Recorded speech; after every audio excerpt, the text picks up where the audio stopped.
Violin గురించి మనం చాలా తెలుసుకోవాలి. ఎందుకంటే వయలిన్లో ప్రతి ఒక్క స్టెప్ గురించి కూడా మనం తెలుసుకుంటేనే వయలిన్ని నేర్చుకోగలం, అలాగే దాన్ని వాడగలం నీట్గా.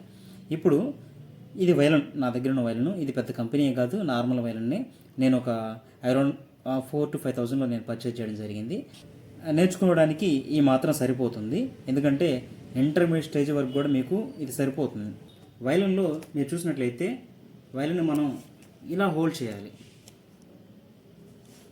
మన ఫ్రంట్ లెగ్ ఏదైతే ఉందో ఫ్రంట్ లెగ్లో ఇక్కడ గిలక భాగంలో మన పాదం దగ్గర ఇలా హోల్డ్ చేసి దీన్ని ఇలా పెడతామన్నమాట.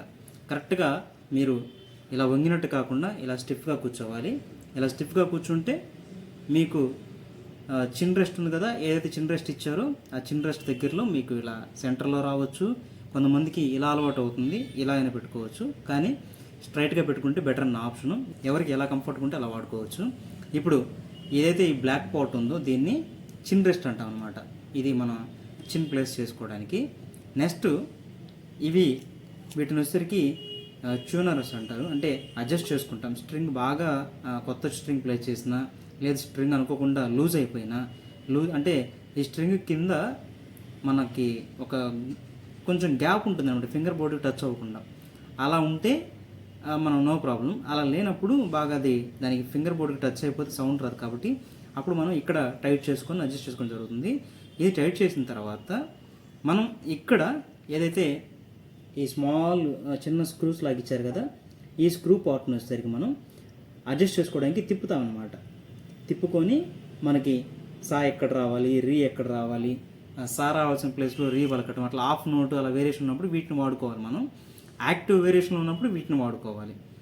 అంటే షార్ప్ దగ్గర రావాల్సిన దగ్గర బేస్ రావాల్సిన దగ్గర షార్ప్ అలా వస్తే వీటితో మనం వాటిని ఫైన్ ట్యూన్ చేసుకోవచ్చు అనమాట. దానికోసము ఈ నాబ్స్ను వాడతాము. అలాగే ఇది ఫింగర్ బోర్డ్ అనమాట. ఈ ఫింగర్ బోర్డ్ అనేది మనకి ఏవైతే ఈ స్వరాలు ఉన్నాయో ఇవన్నీ కూడా ఈ ఫింగర్ బోర్డు మనం పలికించడం జరుగుతుంది. ఈ ఫింగర్ బోర్డు కంప్లీట్గా ఇది రోజ్ వుడ్తో తయారు చేయడం జరుగుతుంది. బ్లాక్ వుడ్ అనమాట. ఇది మనం కొంతమంది తక్కువ వైలెన్స్ కొన్నప్పుడు దానికి బ్లాక్ కలర్ పెయింట్ వేసి కూడా ఇస్తారు. ఎనీవేస్ ఏదేమైనా దీన్ని ఒక బ్లాక్ బోర్డ్ అని చెప్పుకోవచ్చు. నేను దీన్ని బ్లాక్ బోర్డ్గా పిలుస్తాను, ఎందుకంటే నేను ఆల్రెడీ కీబోర్డ్ ప్లేయర్ని. నేను కీబోర్డ్ ప్లే చేసేటప్పుడు నాకు black and white active notes కనపడతాయి. అలాగే గిటార్ ప్లే చేయాలంటే గిటార్లో కూడా మీరు గమనిస్తే స్టెప్స్గా మనకి మధ్యలో గోల్డ్ కలర్లో మనకి పిన్లు వచ్చి మొత్తం స్టెప్స్ కనపడతాయి అనమాట. అదే దీనికి మాత్రం ఏమీ ఉండవండి, కంప్లీట్ బ్లాక్ బోర్డ్ అనమాట. ఇది ఇక్కడ ఎటువంటి మార్క్స్ కానీ ఏమీ ఉండవు. ఇది మనం ప్లేస్ చేసేటప్పుడే ఫింగర్ ప్లేస్మెంట్ని బట్టి నోట్ పలుకుతుంది అనమాట. మనకి ప్రాక్టీస్లో అది అలవాటు అయిపోతుంది. ఎనీవేస్ ఏదేమైనా ఇది వయలిన్. ఈ వయలిన్ గురించి తెలుసుకోవడం చాలా ఇంపార్టెంట్ అనమాట. ఇప్పుడు ఈ బ్లాక్ బోర్డ్ మీద నుంచి ఏదైతే ఈ ఫింగర్ బోర్డు మీద స్ట్రింగ్స్ వచ్చినాయో ఈ స్ట్రింగ్స్ లాస్ట్ ట్యూనర్స్కి కనెక్ట్ చేస్తుంది కదా, ఈ రెండు కనెక్ట్ అవ్వకుండా మధ్యలో ఒక బ్రిడ్జ్ లాగా ఇచ్చారు, గమనించండి. ఇది ఈ పీస్ ఏదైతే ఉందో ఇది బ్రిడ్జ్ అనమాట. ఎందుకు బ్రిడ్జ్ అంటం జరిగిందంటే ఈ బ్లాక్ బోర్డు మీద నుంచి వచ్చిన స్ట్రింగ్స్ ఇక్కడ ట్యూనింగ్లో కనెక్ట్ చేసిన స్ట్రింగ్స్ ఈ బ్రిడ్జ్ లేకపోతే మొత్తం డౌన్ ఫాల్ అయిపోయి ఈ బ్లాక్ బోర్డ్ టచ్ అయిపోతే అది నోట్ పలకదనమాట. అందుకని మధ్యన సెంటర్లో ఈ బ్రిడ్జ్ని ఏర్పాటు చేయడం జరిగింది. ఈ బ్రిడ్జ్ అనేది కూడా కరెక్ట్గా స్ట్రైట్గా ఉండాలి. ప్రజెంట్ ఇది నేను మార్చాలండి, బ్రిడ్జ్ బాగలేదు. ఇది కొత్త బ్రిడ్జ్ ఉన్నట్లయితే ఇది సెంటర్లో కరెక్ట్గా స్ట్రైట్గా ఉండాలి. కొంచెం గమనించండి, క్రాస్గా ఉంది ఇది. అలాగే మీరు ప్లే చేసే వయలిన్లో ప్రతి నోటు కూడా సౌండ్ మీరు ఇక్కడ ఈ ఎస్ షేప్లో హోల్స్ ఇచ్చారు, గమనించండి. రెండు సైడ్లు ఇచ్చారు, లెఫ్ట్ రైట్. ఈ హోల్స్ లోపలికి వెళ్ళి సౌండ్ మనకి బయటకు వస్తుంది అనమాట. అందువల్లే దానికి మనం ప్లే చేసిన దానికి బేస్ బాగా యాడ్ అయ్యి అంత మంచి సౌండ్ ఇవ్వడం జరుగుతుంది. టోటల్గా ఇది వయలిన్ పార్ట్స్. వయలిన్ పర్చేస్ చేసేటప్పుడు ఖచ్చితంగా కూడా మీరు ఈ పార్ట్ దగ్గర నుంచి ఈ పార్ట్ దగ్గర నుంచి మొత్తం రౌండ్గా తిప్పుకొని చూసుకొని పర్చేస్ చేయాలి. ఎక్కడన్నా సరే క్రాక్లు కానీ లేదంటే డ్యామేజెస్ కానీ ఉంటే సౌండ్ రాదు, అందుకనేసి చూసుకోవాలి. కొన్ని వయలిన్స్లో ఇక్కడ సెంటర్ పీస్ యాడ్ చేస్తే ఇక్కడ సెంటర్ పీస్ కూడా ఓపెన్ అప్ అయిపోయి గ్యాప్ ఉంటే మాత్రం ఆ వయలిన్ తీసుకోకూడదు. ఇది మినిమం జాగ్రత్త. ఈ వయలిన్ని ప్లే చేయడానికి మనకి ఒక బో అనేది రావడం జరుగుతుంది. ఇది ఆ బో అనమాట. దీన్ని మనం హోల్డ్ చేసే విధానం ఉంటుంది.